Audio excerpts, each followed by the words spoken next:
Roxane Durand, actrice. Salut à tous, bienvenue dans ma troisième vidéo que j'ai ouverte avec Roxane Durand, qui joue dans un film dont je voulais vous parler aujourd'hui, qui s'appelle Michael Koulas. C'est un film d'Arnaud Despalières avec Mads Mikkelsen. Mads Mikkelsen a été révélé dans un James Bond, je ne sais plus lequel, où il joue le rôle du méchant. C'est un acteur que j'aime beaucoup, je trouve qu'il a une présence qui est forte et, euh, et là, il joue avec donc Roxane Durand, qui est la meilleure amie de Paula dans La Famille Bélier. Voilà, peut-être que vous l'avez vu. Et donc j'ai ouvert avec elle parce que je pense que c'est une future grande du cinéma français. On en reparlera peut-être. Voilà, donc Michael Koulas, c'est l'histoire, ça se passe au XVIe siècle.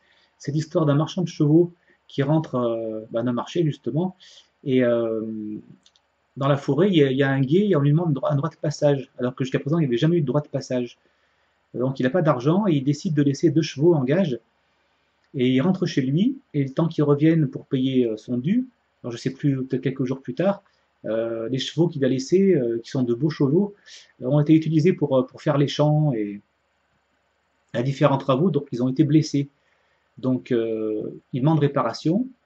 Le prince qui avait récupéré ses chevaux refuse de le dédommager, donc il va en justice et il est débouté en justice. Voilà le début de l'histoire. Donc il va essayer de rétablir son droit. Voilà, j'en dirai pas plus sur le synopsis. Alors c'est un film qui est particulier parce qu'il y a un rythme qui est lent, dont on n'a plus l'habitude. Donc il y a ça qui est particulier. Il y a une belle musique qui a eu un César. Donc c'est bon, il faut quand même le noter. Et c'est assez étrange parce qu'en fait, bon, il est très beau visuellement déjà. Je ne sais pas si je l'ai dit, il y a une photo qui est très belle. Et il n'y a pas dans ce film, il n'y a pas de colère, pas de haine, c'est assez étrange. Même il y a quelques scènes de guerre ou de combat où en fait, il n'y a pas un mot qui est dit. Donc ça donne une ambiance qui est très particulière. En fait, c'est assez intériorisant. Et la fin aussi est assez marquante. C'est une fin ouais, qui est assez dure et pas banale, quoi. Donc c'est un film que j'ai bien aimé. Pour moi, c'est pas un indispensable, mais voilà, si vous aimez les choses un petit peu particulières, ça devrait vous plaire. Voilà, Michael Koulas. Ensuite, je voulais continuer avec un manga, ça s'appelle Magie. Alors, c'est un shonen, donc destiné aux jeunes hommes. Alors, Magie, c'est l'histoire d'Aladin. Donc, c'est inspiré des Mille et une nuits. Voilà, dans sa contrée, il y a des labyrinthes qui sont apparus à différents endroits. Et on sait qu'il y a des trésors qui ont au fond de ces labyrinthes, donc il part à la recherche des trésors. Et là, il rencontre Aladdin, et donc c'est une sorte d'amitié qui se crée entre deux. Ils partent à la recherche des trésors dans le labyrinthe. C'est un très beau manga. C'est très frais, il y a de l'humour, il y a de la tension. Euh, c'est euh, donc c'est un manga de Shinobu Otaka euh, que je trouve vraiment forte. Il y a une très grosse production en shonen, c'est difficile de faire du tri. Et là, c'était vraiment une très bonne surprise. Donc, je vais vous montrer le dessin de Shinobu Otaka.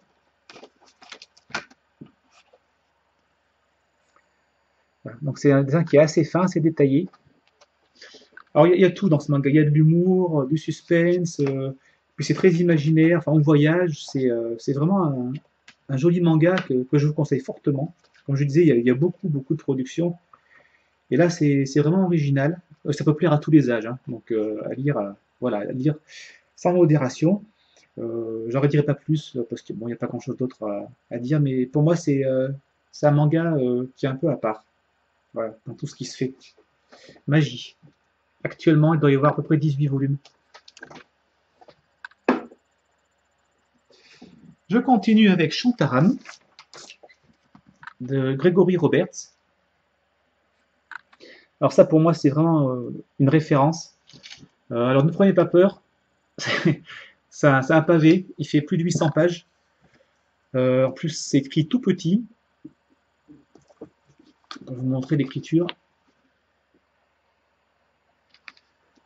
Mais c'est vraiment un très très bon bouquin. Au début, c'est vrai que quand je l'ai, enfin quand on me l'a conseillé, j'ai un petit peu hésité parce que bon, C'est vraiment un pavé, mais alors ça se dévore, hein. C'est très aventureux.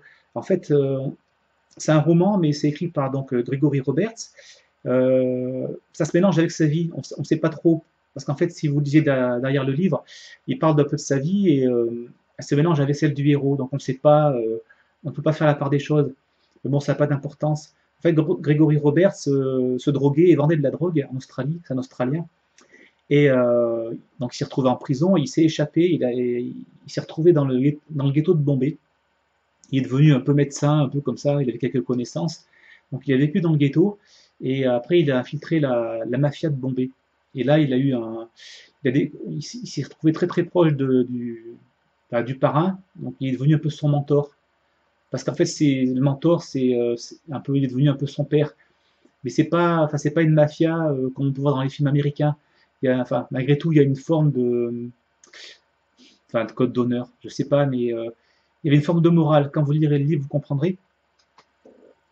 Notamment, je crois qu'ils touchent pas à la drogue voilà, pour eux, enfin bon, ça vaut ce que ça vaut, mais c'est une forme de morale. Ils ne touchent pas à la drogue dans cette mafia.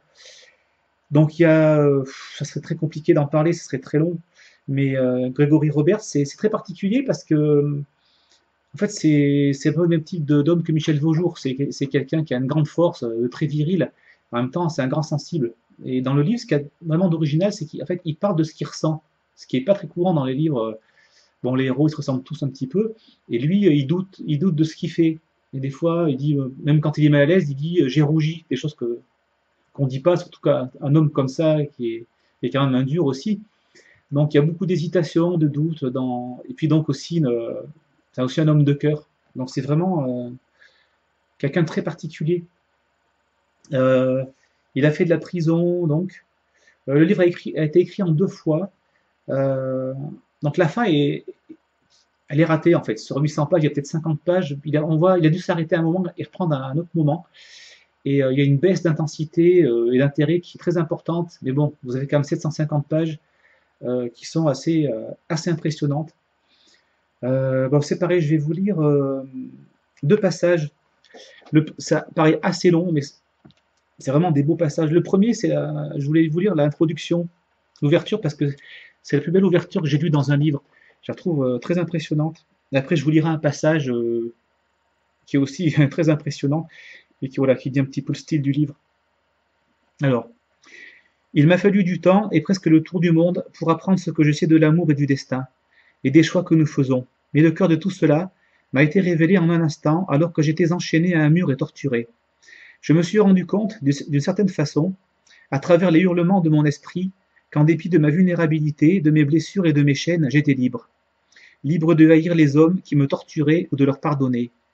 Ça n'a pas l'air d'être grand-chose, je sais, mais quand la chaîne se tend et entaille la chair, quand c'est tout ce que vous avez, cette liberté est un univers entier de possibles. Et le choix que vous faites entre la haine et le pardon peut devenir l'histoire de votre vie. Dans mon cas, c'est une longue histoire, peuplée d'une foule de gens.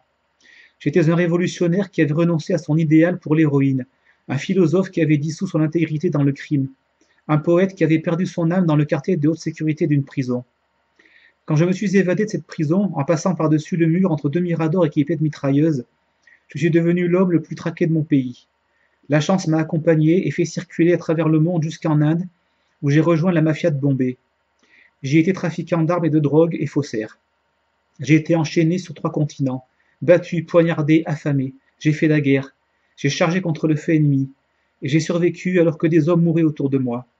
Des hommes meilleurs que moi pour la plupart. Des hommes meilleurs dont les vies avaient été broyées par les erreurs accumulées, sacrifiées à cause de la haine, de l'amour ou de l'indifférence de quelqu'un d'autre. Et je les ai enterrés, tous ces hommes, et je les ai pleurés en mêlant leurs histoires et leur vie à la mienne. Voilà l'introduction. Et un autre passage, alors là c'est un passage qui est très impressionnant.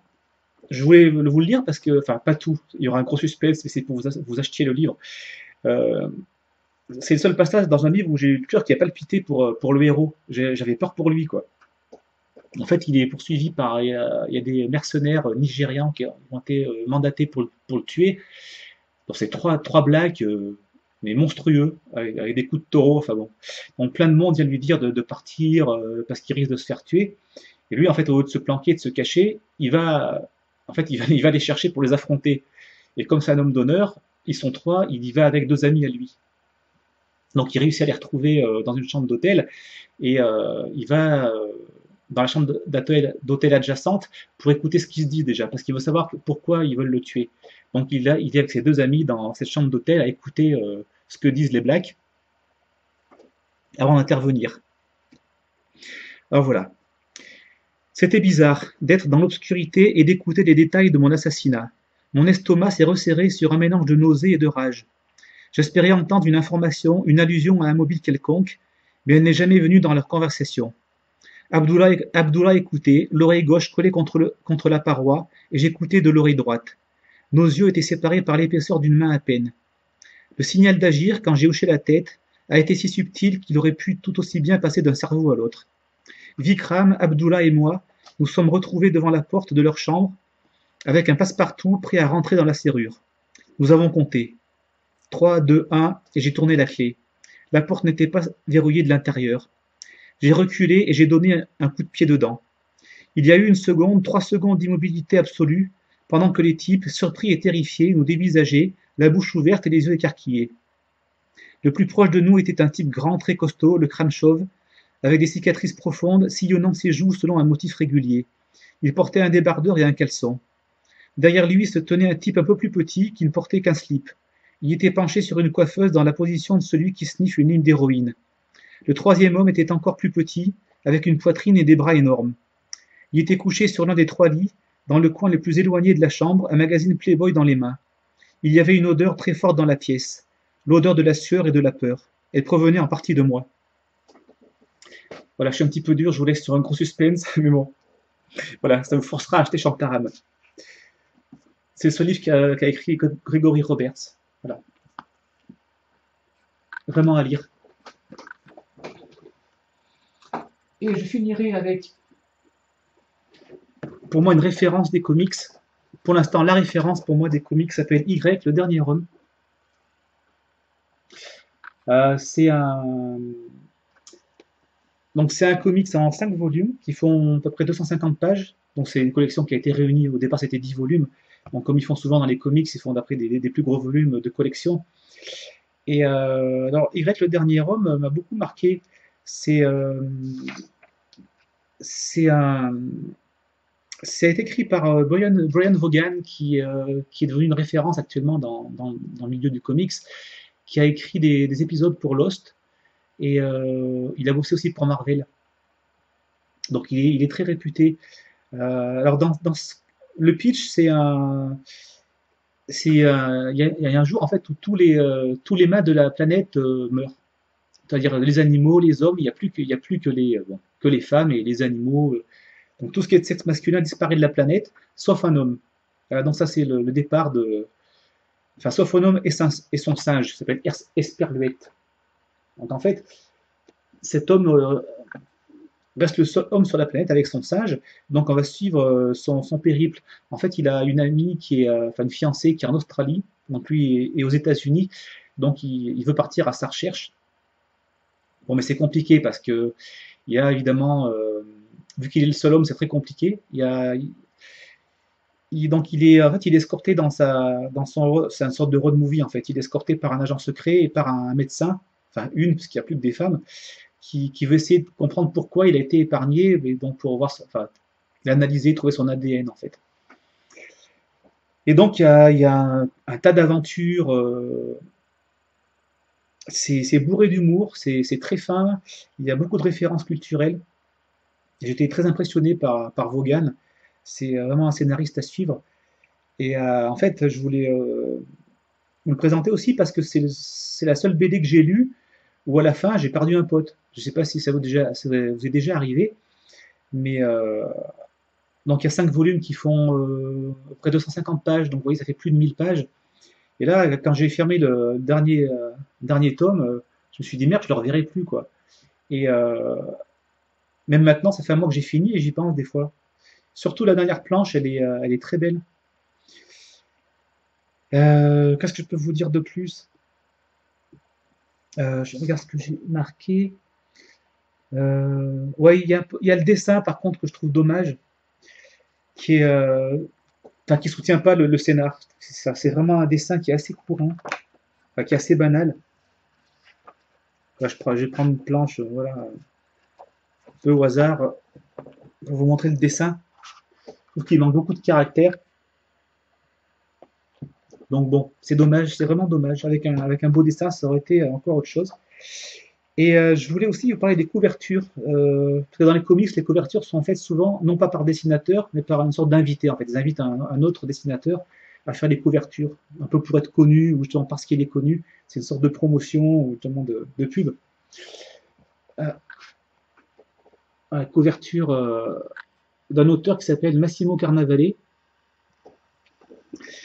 Donc j'ai gratté un peu sur le net et j'ai trouvé, il n'a pas fait grand chose, beaucoup de couvertures. Il existe une BD de lui dont je voulais parler rapidement, qui s'appelle Le Don. Euh, voilà, que vous trouverez assez difficilement, là, c'est difficile à trouver. C'est l'histoire d'un homme en fait qui ressent les émotions et le passé des gens en les touchant. Mais c'est en fait c'est une BD, je ne mets pas dessus parce que bon, c'est pas un indispensable, mais il y a vraiment un dessin qui est très beau. Moi, je trouve ce dessin très impressionnant, il a beaucoup de force, il est très beau. Donc c'était un petit coup de pub pour Massimo Carnavale. J'ai hâte qu'il fasse d'autres séries ou d'autres BD. Pour l'instant, il n'y a rien en vue malheureusement.